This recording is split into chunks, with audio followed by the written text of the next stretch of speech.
Hey guys, we are Sean and Christy. This is Long Long Honeymoon. You've got mail, or at least you hope you've got mail.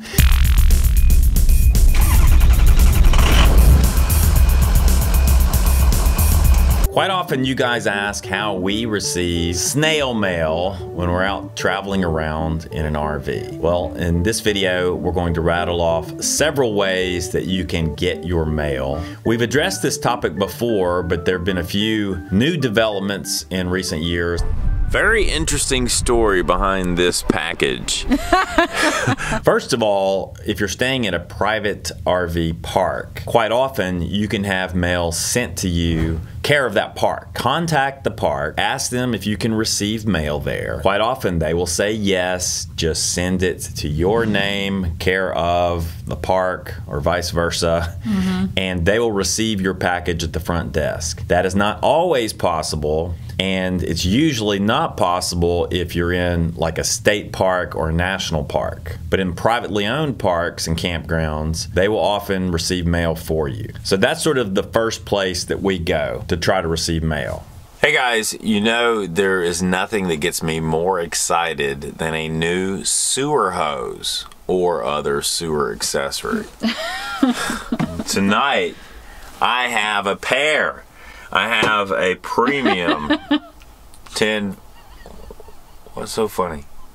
So our next option that we utilize frequently is general delivery. So what is general delivery? General delivery is a local post office accepting a letter or a package on your behalf, and they hold it until you show up for it. I don't think they'll hold it indefinitely, but they usually give you a week or two to get there and pick it up. So what you do is you figure out where you're going to be. You call the local post office and you ask if they allow general delivery to that location. Sometimes you'll get a wrong number. Apparently I've reached some sort of insect hotline. Take two. Sometimes you'll get voicemail. This is the United States Postal Service in Fargo, North Dakota. I'm sorry we missed your call. Please leave a message and we will return your call as soon as possible. Sometimes you'll hit a dead end. The number 236-6001 has been disconnected. Yes, I'm currently traveling and I'm looking for a post office where I can receive a package general delivery. Can I do that there? You sure can. Just have put your name and underneath your name, general delivery, Moorhead, Minnesota, and it's 56560. Last name's Michael. It's a general delivery. All right, here it is.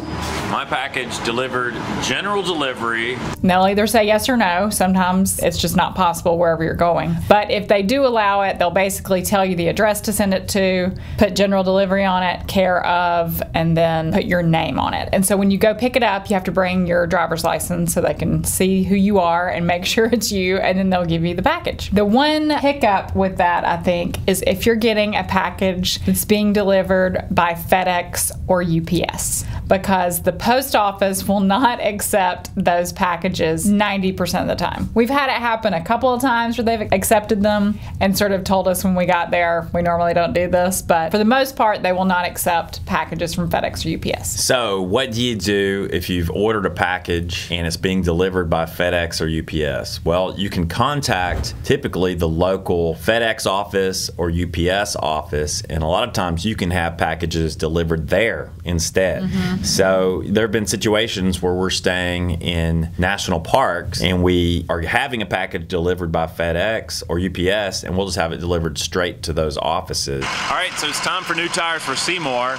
The rears are in better shape than the fronts, so what we decided to do was just put two on the front.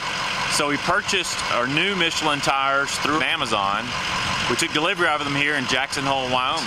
We'll still run the rears for like another 5,000 to 10,000 miles, and when they're ready to go, we'll order two more and take delivery of them somewhere else down the road. Now this is not the same as a UPS store. This is the actual place where all the delivery trucks are loaded up with the packages, and then they go out on their routes to deliver them to individual addresses and customers. Yeah, so it's their distribution center, sort of. So shout out to the folks there at that distribution center, because they're really great. They will receive packages for you, and I've done the same with FedEx. Yeah, we've gotten several things shipped shipped to us FedEx at the FedEx distribution center. So this raises a point about Amazon deliveries, because we really do a lot of shopping on Amazon, and sometimes when you order on Amazon, you don't know how they're going to deliver the package. I mean, sometimes it's FedEx, sometimes it's UPS, sometimes it's good old-fashioned U.S. Postal Service.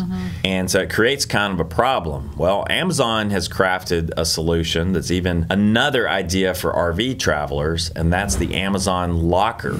We are somewhere in Arizona picking up an Amazon package. Did something called an Amazon Locker for the first time. I have no idea. It's like they delivered the Amazon package here. I think it's inside this Food City. Things you do to get packages when you're traveling in your RV. So this Amazon Locker in the Food City. And guess where we are?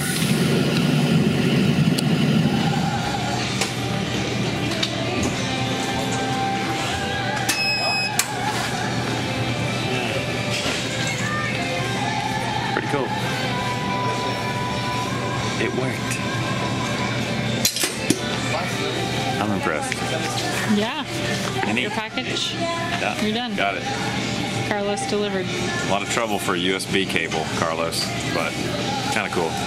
And what they've done is set up these locker systems in different places throughout the country. For example, they're in a lot of different grocery stores, including Whole Foods, since Amazon owns Whole Foods. And so you can order a package and have it delivered to an Amazon locker, and they'll give you a specific little code. When you go to that locker, you punch in the code and you'll receive your package. You just have to find a locker in your vicinity, whatever part of the country where you're staying, and they'll deliver it there to you, and you can sort of pick it up at your convenience. This is the farthest west we will be on our entire trip, or that our camper will ever be. Unless we cross the Bering Strait and go into Russia. I don't see that happening. So some other options for folks is just using the regular U.S. Postal Service. You can actually get them to hold your mail while you're gone. So if you're somebody that does all your banking and bill paying and everything online, and you don't worry about what comes to you in snail mail, just get them to hold your mail and you pick it up when you get back from your trip. No worries. The new service that they offer is called Informed Delivery, and that is actually where they scan your mail every day before it comes to you. So once mail enters the system, it gets scanned, and I believe you get an email or text or whatever. I think you can choose first thing in the morning, like 9 a.m. And then they also tell you about packages. So basically it's letter-sized envelopes they will scan, and then they will give you tracking information on packages that are coming through the Postal Service. And then you can act accordingly. But I believe they do allow you to give them instructions on packages, like if you need them to hold a package because you can't be there to pick it up, or if you need them to deliver it on a certain day, so maybe you can get a friend to swing by and pick it up for you. They do offer those services. As far as your actual snail mail, I think you can tell them what you want them to toss and what you want them to go ahead and send to your house. So the mail still does get sent to your house, but it's like it sort of weeds out the unimportant stuff. And another interesting option with the U.S. Postal Service is mail forwarding. Yeah, right? You can actually forward your mail for up to a year to one specific address for free. And this informed delivery service that they scan your mail is also free. They also offer another service that is very interesting. It's called premium mail forwarding.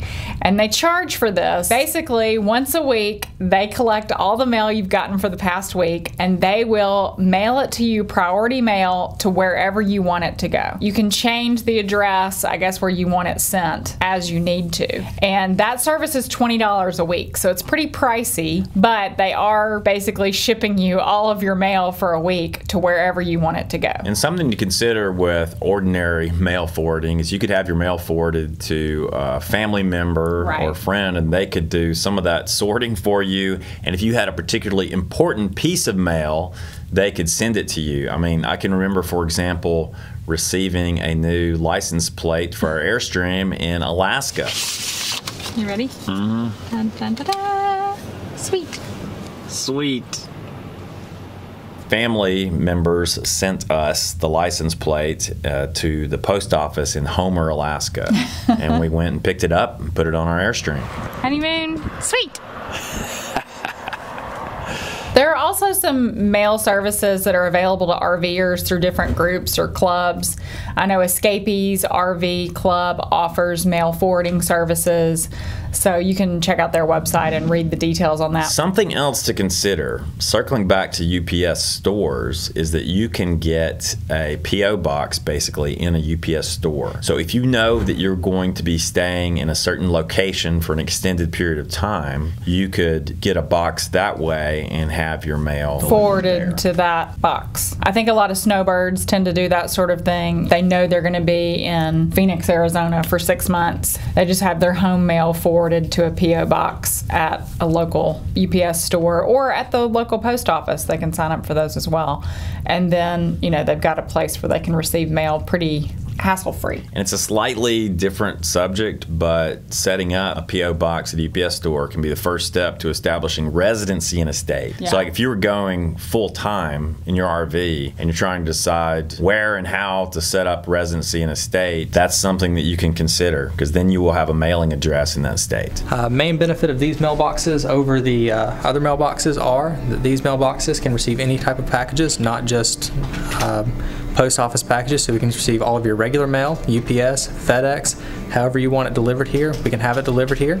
We can hold it for you. We can set up a forwarding account where you can call if you're traveling the country and call us once a week and say, hey, I'm here this week, go ahead and mail me what you need. Or, hey, I'm going to be here this next week, could you mail it to this address so I can pick it up there? And another benefit that we have is we can also hold your mail for long periods of time in case you basically need to get a large mailbox. You're going to be out of the country for a couple of months. We can collect your mail and hold it for you there. Or if you're there and you want to start shipping items back, you can actually ship any item, UPS, FedEx, to this location. We can hold it for you as well. So you do have to come in the store to set it up, but once it's set up, then if we're forwarding your mail, you don't have to see us again. It sort of depends on the UPS store, because some of them give you a PO box and some of them give you like a hard address, and I think you can't establish residency with a PO box. And also Escapees RV Club also offers the residency establishment offer as far as mail goes. So that's it, guys. A look at how we receive mail when we're traveling around the country with our RV. We want to throw this question out to you, our audience. Tell us, Loloho Nation, how do you get your mail when you're traveling with your RV, whether or not you're full-time RV traveling or just taking an extended road trip? There are some people who might hit the road for 3, 4, 5 months at a time. Other people are full-time. We all deal with these issues a little bit differently. What have you found that works well for you? Please post a comment. Share your knowledge and expertise with Loloho Nation. All right, guys, if you guys enjoyed this video, please give it a thumbs up and share it with your friends. That's how we get new subscribers here to our channel and grow Loloho Nation. If you haven't yet clicked that subscribe button, please do so. It means the world to us. It's just one little click down there on the bar. And then if you want to make sure to never miss a Long Long Honeymoon video, click the bell icon next to the subscribe button, and that way you will get a notification every time a fresh Loloho video goes live. As always, thanks for tuning in. We're Sean and Christy. This is Long Long Honeymoon, and we say Loloho. Hey guys, if you like our videos, a great way to say thank you is to shop using our store on Amazon. You can find it at amazon.com/shop/longlonghoneymoon. You can bookmark this address and start your Amazon shopping there every time. Everything you need for your next RV adventure awaits in our store. But you don't have to just buy camping gear. You can use our store to buy anything that Amazon sells. When you go to our store, you begin a unique shopping session. For the next 24 hours, all the items that you add to your Amazon shopping cart will be credited back to Long Long Honeymoon. When you make a purchase using our store, we receive a small commission.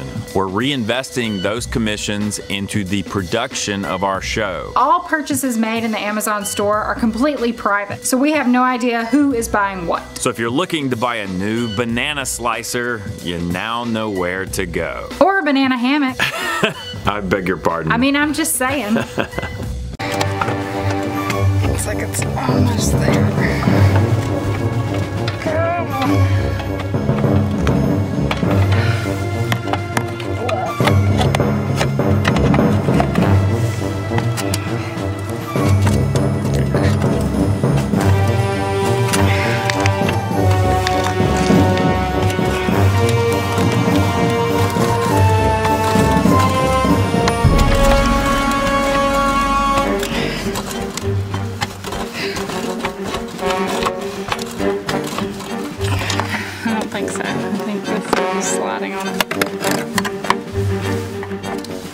if you're real genuine.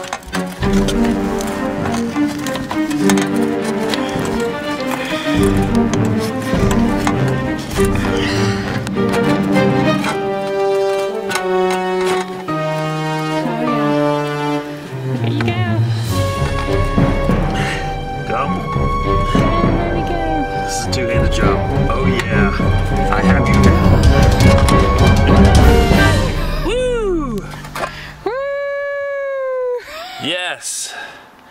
After 2 months of trying. Damn you, little screw. Damn you, screw.